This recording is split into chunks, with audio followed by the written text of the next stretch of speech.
Assalamualaikum warahmatullahi wabarakatuh. Perkenalkan, nama saya Muhammad Yusuf Ilham Nur dengan NIM 23020142. Saya dari Prodi Pendidikan Bahasa dan Sastra Indonesia, Universitas Negeri Semarang.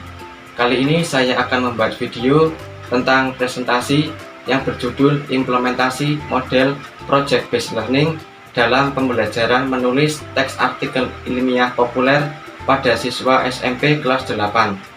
Tugas ini saya buat untuk memenuhi tugas akhir mata kuliah Strategi Pembelajaran Bahasa dan Sastra Indonesia dengan dosen pengampu Dr. Wagiran M. Hum. Untuk pokok pembahasannya ada 7. Yang pertama yaitu pendahuluan, teks artikel ilmiah populer, elemen menulis, model PJBL, desain pembelajaran inovatif, penilaian, dan yang terakhir yaitu kesimpulan. Baik, langsung saja materi yang pertama yaitu pendahuluan. Keterampilan menulis merupakan salah satu kompetensi penting dalam dunia pendidikan, terutama dalam konteks menulis artikel ilmiah populer. Artikel ilmiah populer memiliki peran strategis dalam menyampaikan informasi berbasis ilmiah kepada khalayak umum dengan cara yang menarik dan mudah dipahami.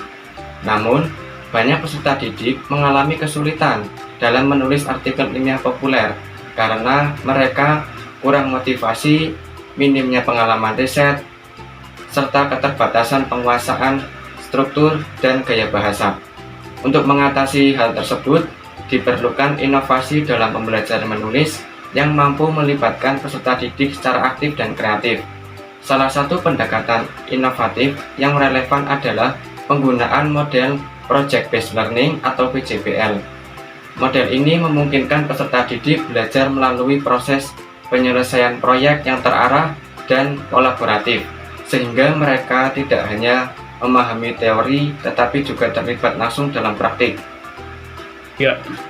Untuk slide berikutnya yaitu teks artikel ilmiah populer. Sesuai dengan Kamus Besar Bahasa Indonesia, istilah artikel merupakan sebuah tulisan yang utuh, seperti laporan berita ataupun esai, yang ditunjukkan untuk diterbitkan dalam media cetak seperti surat kabar atau majalah.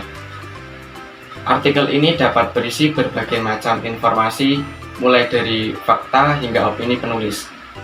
Sementara itu, kata ilmiah mengacu pada suatu yang secara jelas keilmuan. Di sisi lain, populer berarti sesuatu yang dikenal luas, disukai oleh banyak orang, sesuai dengan kebutuhan masyarakat umum, dan mudah dipahami oleh berbagai kalangan. Dari pendapat tersebut, saya kutip dari Handoko 2024. Ya. Untuk slide berikutnya yaitu ciri-ciri teks artikel ilmiah populer. Ciri-cirinya ada 4. Yang pertama yaitu pendapat penulis. Pendapat merupakan pandangan atau persepsi yang dimiliki penulis mengenai suatu hal. Yang kedua yaitu ada bukti. Pernyataan tersebut disertai dengan fakta-fakta yang mendukung pandangan penulis. Yang ketiga yaitu ada alasan. Alasannya diberikan berupa penjelasan dan bukti-bukti yang mendukung suatu pernyataan dalam sebuah artikel ilmiah populer. Ciri-ciri yang terakhir yaitu bahasa mudah dipahami. Bahasa yang digunakan pada artikel ilmiah populer yaitu bahasa Indonesia yang mudah dimengerti. Kata populer dalam artikel ini memiliki arti disukai karena mudah dimengerti oleh banyak orang. Untuk slide selanjutnya yaitu elemen menulis. Pengertian menulis adalah proses mengubah gagasan yang ada di dalam pikiran menjadi rangkaian kata-kata yang koheren dan dapat dipahami oleh orang lain. Menurut Hidayati dalam Aprilianti 2019 berpendapat bahwa menulis merupakan aktivitas untuk menyampaikan ide atau gagasan melalui tulisan yang didasarkan pada pemikiran individu. Dari beberapa pengertian di atas dapat disimpulkan bahwa menulis adalah proses penting dalam menuangkan ide, pikiran, atau perasaan ke dalam bentuk kata-kata yang tertulis. Selanjutnya yaitu model pembelajaran Problem Based Learning atau PJBL. Model pembelajaran Project Based Learning PJBL adalah pendekatan pembelajaran yang berpusat pada peserta didik, di mana pembelajaran dilakukan melalui proyek nyata yang dirancang untuk menyelesaikan masalah atau menciptakan produk tertentu. Menurut Marza dan kawan-kawan dalam Nurhadiyati 2021, model ini adalah pendekatan pendidikan yang didasarkan pada imajinasi, perencanaan, dan fiksi yang menempatkan peserta didik di pusat dan membawa situasi kehidupan nyata ke dalam kelas. Untuk slide selanjutnya yaitu sintak model PJBL. Ada 6 sintak. Yang pertama yaitu menentukan pernyataan dasar. Langkah awal adalah merumuskan masalah atau pernyataan umum yang menjadi fokus proyek.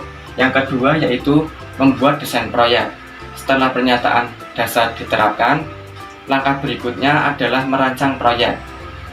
Yang ketiga yaitu menyusun penjadwalan. Penjadwalan merupakan hal yang krusial agar setiap tahap proyek dapat berjalan sesuai rencana. Yang keempat yaitu memantau kemajuan proyek. Penjadwalan yang baik membantu peserta didik untuk mengelola waktu mereka secara efisien sepanjang pengerjaan proyek. Yang kelima yaitu penilaian hasil. Setelah proyek selesai, hasil kerja peserta didik dievaluasi berdasarkan kriteria yang telah ditetapkan sebelumnya. Yang keenam atau yang terakhir yaitu evaluasi pengalaman. Peserta didik bersama guru akan mengevaluasi proses yang telah dilalui dalam proyek ini. Slide selanjutnya yaitu desain pembelajaran inovatif. Yang pertama ada capaian pembelajaran yang berbunyi peserta didik mampu menulis gagasan, pikiran, pandangan, arahan, atau pesan tertulis untuk berbagai tujuan secara logis, kritis, dan kreatif. Yang kedua yaitu tujuan pembelajaran. Dari capaian pembelajaran di atas, saya mengambil TP-nya yaitu ada 2. Yang pertama, peserta didik diharapkan dapat memahami isi teks artikel ilmiah populer beserta ciri-cirinya. Yang kedua, peserta didik diharapkan mampu menulis teks artikel ilmiah populer. Selanjutnya yaitu alur tujuan pembelajaran.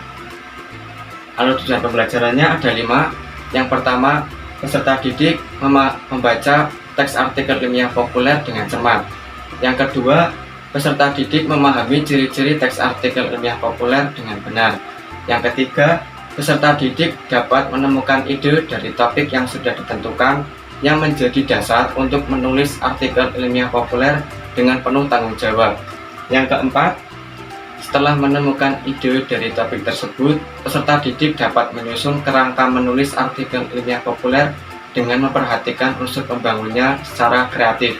Yang kelima, yaitu setelah menyusun kerangka menulis, peserta didik dapat mulai menulis artikel ilmiah populer dengan memperhatikan unsur pembangunnya secara kreatif. Selanjutnya yaitu materi pembelajaran. Materi pembelajaran ada 2. Yang pertama menyusun kerangka menulis artikel ilmiah populer. Yang kedua menulis artikel ilmiah populer. Selanjutnya yaitu media pembelajaran. Media pembelajaran yang digunakan yaitu menggunakan dalam bentuk video presentasi atau PPT. Video pembelajaran ini dirancang untuk memberikan panduan pembelajaran kepada peserta didik mengenai pengertian teks artikel ilmiah populer dan karakteristiknya. Metode pembelajaran ada 2. Yang pertama menggunakan pendekatan saintifik. Yang kedua yaitu metode ceramah, diskusi, tanya jawab, penugasan, dan evaluasi. 3. Untuk tahap berikutnya yaitu penilaian. Penilaian ada 4 aspek. Yang pertama, artikel dibuat oleh peserta didik sudah memiliki struktur yang sesuai dengan artikel ilmiah populer. Yang kedua, artikel yang disusun mengandung informasi ilmiah.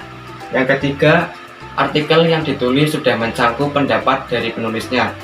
Yang keempat, artikel ilmiah yang ditulis telah mencakup bukti-bukti yang mendukung pandangan penulis. Untuk slide berikutnya, yang terakhir yaitu kesimpulan.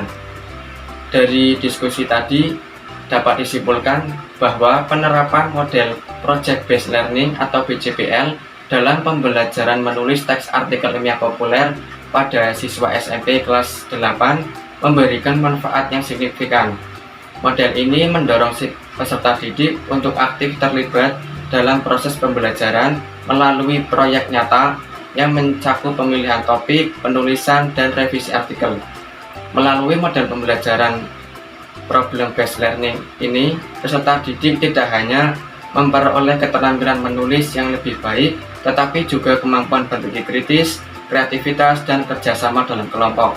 Cukup sekian yang bisa saya sampaikan dari presentasi tadi. Kurang lebihnya mohon maaf. Saya tutup diskusi ini. Billahi taufiq wal hidayah. Wassalamualaikum warahmatullahi wabarakatuh.